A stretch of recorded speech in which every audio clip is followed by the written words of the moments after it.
Merci de suivre. Vous suivez votre émission Un homme, une histoire. Nous recevons pour vous, pour ce premier numéro, Madame Marie-Laure Polydor, qui parlera de son histoire, ses moments difficiles, mais aussi de ce qu'elle a pu faire pour surmonter ces moments ici au Canada.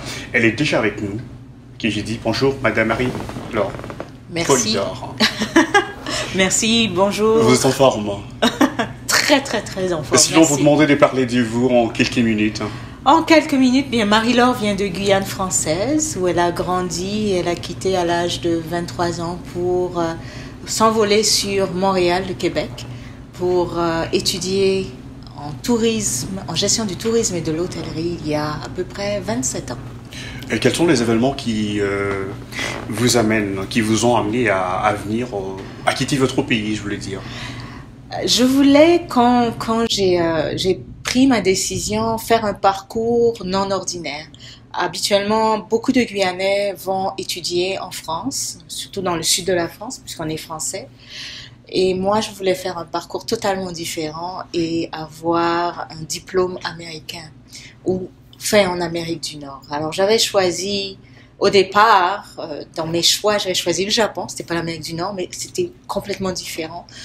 Trois pays, le Japon, l'Allemagne et puis le Canada. Et ma mère a décidé que ce serait à Montréal que j'irais.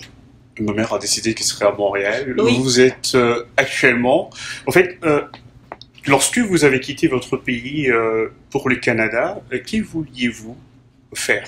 Alors, je me suis enrôlée pour Montréal pour faire un bac en gestion du tourisme et de l'hôtellerie. Il y a de là... 1992, je suis arrivée en plein hiver, le 5 janvier 1992, faisait moins 20. Vous arrivez au Canada, il faisait moins 20. Vous avez une histoire, en fait, vous avez une idée de ce que vous comptez faire au Canada. Arrivé, est-ce que vous avez trouvé du rose? Vous vous disiez qu'une fois arrivé, il y aura du tic au tac. Ce que je voulais faire, en fait, j'avais un plan en tête, c'était de faire mon bac en gestion du tourisme et de l'hôtellerie. Je voulais développer l'industrie du tourisme en Guyane française, qui est un pays extrêmement riche, qui a une diversité incroyable, aussi riche, et si ce n'est pas plus que celui de Costa Rica. Donc, je m'étais inscrite dans ce programme à l'Université du Québec à Montréal. Et à l'époque, il y avait juste 2 universités au Canada qui donnaient une formation en tourisme. C'était l'UQAM ou bien l'Université de l'Alberta, U of A. D'accord, ici, je vous ai demandé de parler de votre parcours, de moments difficiles. Il vous est arrivé de vous dire « je n'en peux plus ». Oui, ça m'est arrivé, mais je pense que j'ai réussi à me bâtir un réseau d'amis autour qui pouvaient m'aider à passer différentes épreuves, surtout au niveau du bac. Et puis, j'avais une mère qui a toujours été là pour me soutenir. Vraiment, je lui dois une reconnaissance sans limite. Qu'est-ce qui était pour vous difficile, ce moment difficile de votre parcours à Montréal? Le plus difficile à Montréal, ça a été la transition après le bac dans le monde du travail. Ça n'a pas été facile parce que à mon époque, on avait trop de bacheliers en gestion du tourisme et de l'hôtellerie. Donc, je n'ai jamais réussi à travailler dans le domaine. Je n'ai jamais réussi à développer l'expertise dans ce domaine-là. Et je me suis retrouvée à travailler dans des domaines qui avaient aucun lien. Comme par exemple, j'ai commencé dans le domaine du vêtement. Ensuite, j'ai passé dans la papeterie. Je travaillais pour des grosses corporations comme ACI, Abitibi Consolidated. Et puis après, j'ai travaillé dans les télécoms. Donc vraiment, et ça n'a pas été juste mon exemple. Ça a été le cas de toute ma cohorte. Très peu ont travaillé en tourisme parce que le marché était trop petit à l'époque pour absorber tous ces bacheliers en tourisme. Parce que vous vous adressez également à ces personnes qui viennent d'arriver au Canada, qui se posent plusieurs questions, qui se disaient que tout va bien au Canada, il faut arriver, l'expérience ou bien la réalité sont autres. Et alors, ces personnes qui vous suivent, qui écoutent votre histoire, qu'est-ce qu'elles peuvent retenir? Moi, je dirais qu'une personne qui décide de venir au Canada doit avoir premièrement un plan très clair en tête. Qu'est-ce que vous voulez faire? Est-ce que ce sont des études? Si ce sont des études, alors bien choisir l'université. Je dois dire, les Québécois ne seront pas d'accord avec moi, mais au Québec, c'est moins cher pour les Français pour étudier. Puis, essayer de jumeler études et expérience de travail en même temps. C'est-à-dire s'investir en faisant du bénévolat, mais avoir un plan même dans le bénévolat. C'est-à-dire que si, par exemple, on se spécialise en finance, ben c'est de s'investir et donner du bénévolat dans des associations qui aident dans le domaine de la finance. Comme ça, on acquiert de l'expérience en même temps qu'on étudie. Au Canada, ce qui est bien, c'est que lorsqu'on travaille, on fait du bénévolat, c'est reconnu sur le marché du travail, ce qui n'est pas le cas en France. Donc, c'est une expertise qu'on acquiert et ça aide énormément à avancer dans la carrière. Et ça, c'est beaucoup d'immigrants ne le savent pas. Oui. Et vous parlez également de vous, votre histoire, comme nous disions, que c'est une histoire qui va permettre à ce jeune pouvoir tout de même se donner une image de ce qu'ils doivent faire. Partant de votre histoire, est-ce que c'était facile d'avoir un travail à Montréal? Absolument pas, c'était pas facile du tout. Non, j'ai commencé quand j'ai fini mon bac, j'étais en attente d'avoir ma résidence permanente et le seul emploi que je pouvais faire, c'était être gardienne d'enfants. Gardien d'enfants. Avec un bac et 3 langues étrangères. Donc vraiment, j'ai vraiment eu beaucoup de difficultés à trouver les emplois. Mais une fois que j'avais mis le pied dans le rouage du marché du travail, le premier emploi est le plus important. Et c'est ça qui fait la différence, c'est que à Montréal, ma première chance m'a été donnée par un anglophone d'origine libanaise qui connaissait le système français. Et j'avais préparé un BTS, un brevet de technicien supérieur en secrétariat direction, et j'ai eu mon premier emploi grâce à ce diplôme-là. C'est incroyable. Puis après, une fois qu'on a le premier emploi, on avance dans la carrière. Mais ça n'a pas été facile. Ce qui est arrivé dans mon parcours, c'est que j'ai pas avancé énormément après une dizaine d'années, et j'ai décidé que c'était le temps pour moi de quitter le Québec. Pourquoi avez-vous décidé de quitter le Québec? Parce que j'en avais assez. Je trouvais que ma carrière n'avançait pas. Il y avait beaucoup d'injustices vis-à-vis de ma personne. Et j'avais décidé que si je n'étais pas la bienvenue pour avancer dans ma carrière avec tous les atouts que je présentais, peut-être que c'était le temps d'aller voir ailleurs. Et c'est ce que j'ai fait. En avril 2006, j'ai pris la décision de quitter Montréal. J'avais entendu une émission qui parlait de l'Alberta, la terre des opportunités. J'ai juste entendu ces quelques mots, j'ai dit « This is where I'm gonna go ».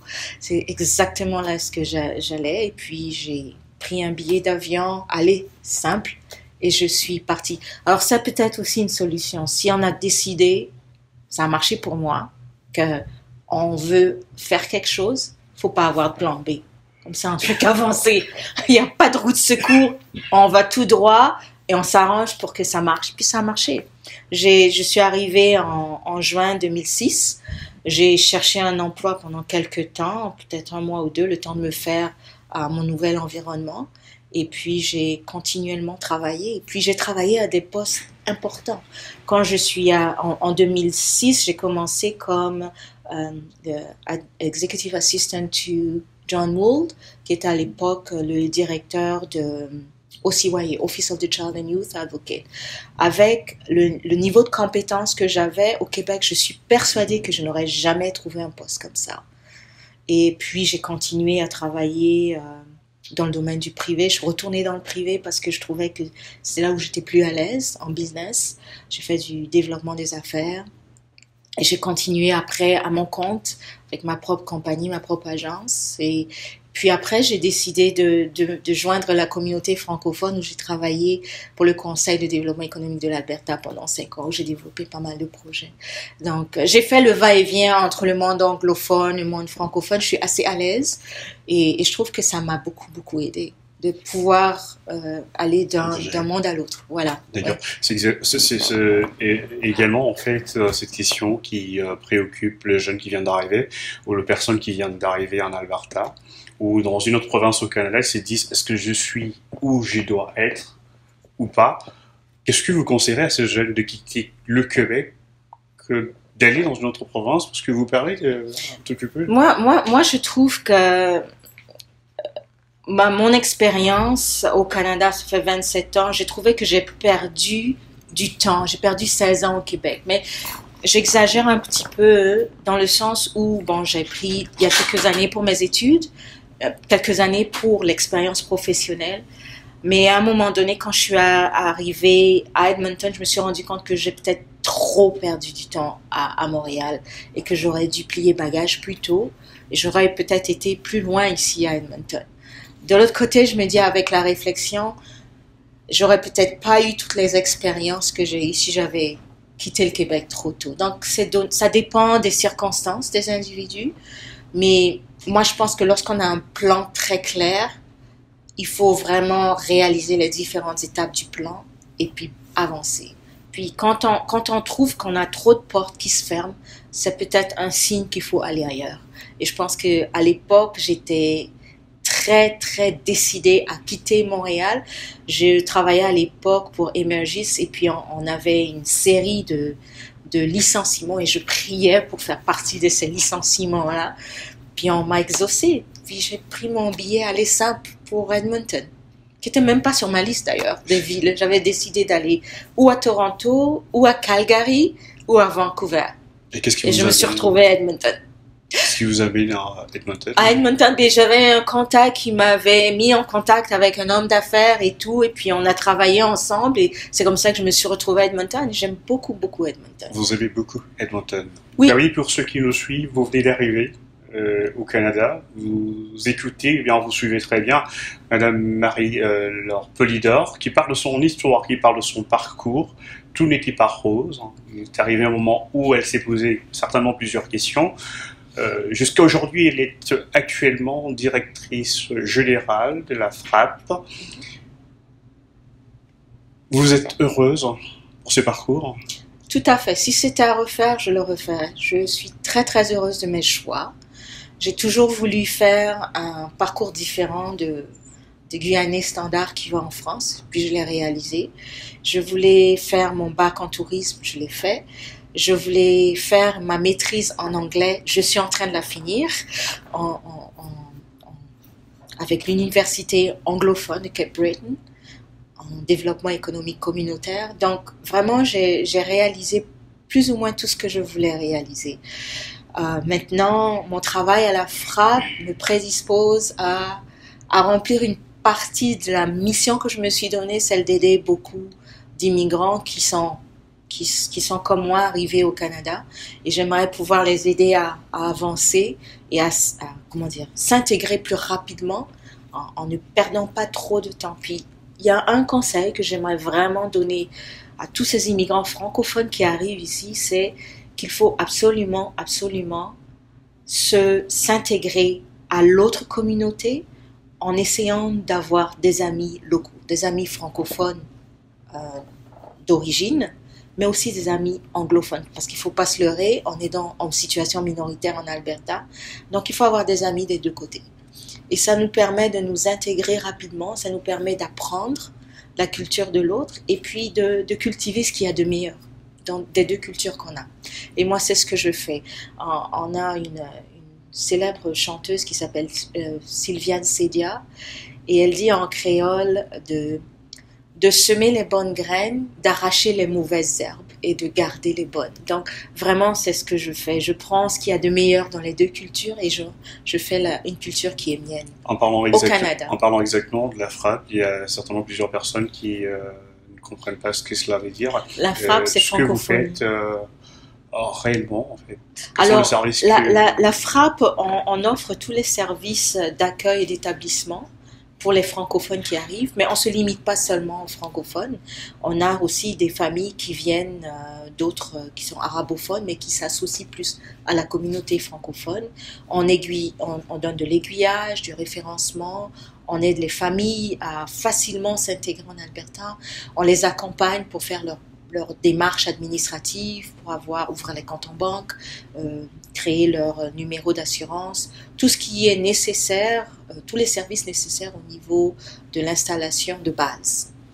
Et on offre aussi des ateliers pour leur permettre de comprendre, par exemple, les affaires, pour leur permettre de comprendre comment fonctionne la ville. On a un événement qui va bientôt avoir lieu dans 2 semaines, du 21 au 22 août, qui s'appelle la SONA, la Semaine d'orientation des nouveaux immigrants, puis des nouveaux arrivants. Et cette activité leur permet de bien comprendre le système scolaire pour les enfants et les parents, de bien comprendre les différentes structures qui existent au niveau de la ville, au niveau de la province, au niveau du fédéral. Donc, ce sont toutes sortes d'activités qui permettent l'intégration accélérée de l'immigrant francophone qui arrive en Alberta. Vous venez là d'écouter Madame Marie-Laure Polydor qui parlait exactement de sa vie.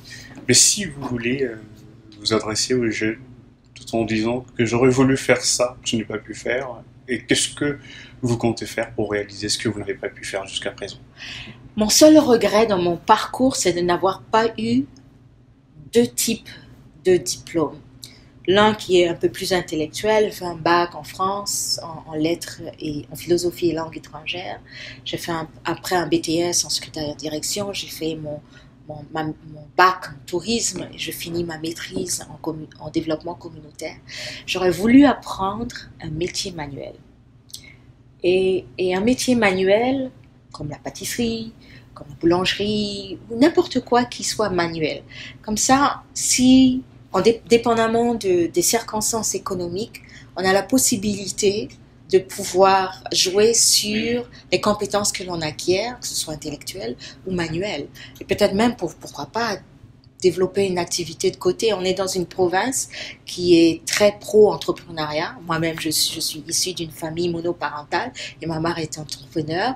Et je pense qu'on a des opportunités de pouvoir développer des activités connexes à nos activités professionnelles, ce qui je trouve fantastique. En parlant exactement de votre parcours, qu'est-ce que vous ne souhaiterez pas vivre si c'était à refaire? Ce que je ne souhaiterais pas refaire? Ouais. Oh, non. Je pense que j'ai aimé tout mon parcours. Il n'y a rien que j'ai fait.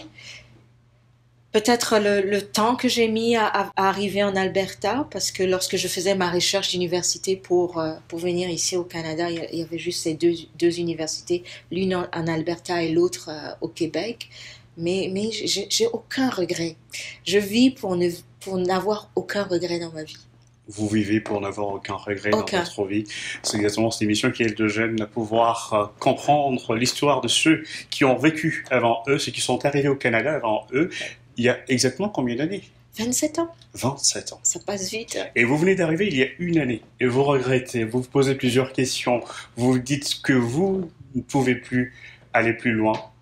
Vous venez là de suivre Madame Marie-Laure Polydor, qui va justement regarder cette caméra. Et pour finir, adressant un message à tous ces jeunes qui vous suivent, pas seulement le jeune, mais aussi les personnes responsables qui sont venues en famille, qui sont en train de suivre votre histoire, qui peuvent se dire « Je ne peux plus relâcher, je dois continuer, je ne peux pas abandonner, je dois persévérer ». Comme je viens de suivre exactement l'histoire de Madame Marie-Laure Polydor. Alors le message que je dirais à ces familles qui arrivent en Alberta est le suivant. Premièrement, c'est d'avoir un objectif clair et précis de ce que l'on veut atteindre. Et cet objectif doit être fait, si vous êtes en famille, doit être fait en famille. Inclure les enfants, inclure l'épouse ou la copine, et vraiment écrire cet objectif, l'encadrer et le mettre sur les murs de la chambre. Ou le mur qui est proche de la porte de la sortie. Puis, voir cet objectif tout le temps que vous voulez atteindre. Et quand vous avez des difficultés, c'est celle de considérer ces difficultés comme étant des étapes dans l'établissement. Et ce sont des difficultés qui sont nécessaires pour pouvoir avancer. Vraiment, garder l'objectif en tête. Ne pas oublier de développer son réseau d'amis autour, qui soit francophone et anglophone. Je suggère de faire les deux. D'aller faire le pas sur d'autres communautés et ne pas avoir peur. D'affronter ses peurs et d'avancer. C'est tout. Ne pas avoir peur, d'affronter ses peurs. C'était là la fin de votre édition. Merci de l'avoir suivi. Au revoir.